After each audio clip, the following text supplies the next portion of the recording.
আসসালামু আলাইকুম। আপনারা দেখছেন বিডি মেঘনা নিউজ 24 সংবাদ। সাথে আছি আমি সুমাইয়া আক্তার মারিয়া। শুরুতে জানিয়ে দিচ্ছি শিরোনাম, এরপর বিস্তারিত।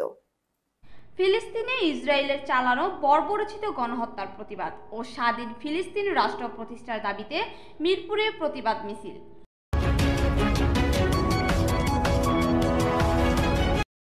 শুনছিলেন সংবাদ শিরোনাম। মিরপুর থেকে এস.এম. রফিকের পাঠানো ভিডিও চিত্রে এবার বিস্তারিত। রাজধানীর মিরপুর দুয়ারিপাড়া বাইতুল সালাত জামে মসজিদ এলাকায় শুক্রবার 11 এপ্রিল জুমার নামাজের পর উত্তাল হয়ে উঠেছে মুসল্লিরা। বিভিন্ন ইসলামী দল ও সংগঠনের ব্যানারে আয়োজিত বিক্ষোভ সমাবেশ ও মিছিল থেকে ফিলিস্তিনের জনগণের প্রতি সংহতি জানানো হয় এবং আন্তর্জাতিক সম্প্রদায়কে ইসরায়েলের ওপর চাপ প্রয়োগ করে গণহত্যা বন্ধের কার্যকর পদক্ষেপ গ্রহণের আহ্বান জানানো হয়। এদিন বাইতুল সালাত জামে মসজিদ ইসলামী যুব আন্দোলন বাংলাদেশ ঢাকা মহানগর উত্তর এ উদ্যোগে এক বিক্ষোভ মিছিল অনুষ্ঠিত হয়। একই সময়ে বাংলাদেশ বিভিন্ন মসজিদ থেকেও পৃথক বিক্ষোভ ও প্রতিবাদ কর্মসূচি পালিত হয়। মিছিলটি শুরু হয় বাইতুল সালাত জামে মসজিদ থেকে দুয়ারিপাড়া থেকে রূপনগর আবাসিক শিয়ালবাড়ি মিরপুর, মিরপুর 10, মিরপুর 11, দুয়ারিপাড়া বাজারে এসে শেষ হয়।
এতক্ষণ আমাদের সাথে থাকার জন্য ধন্যবাদ।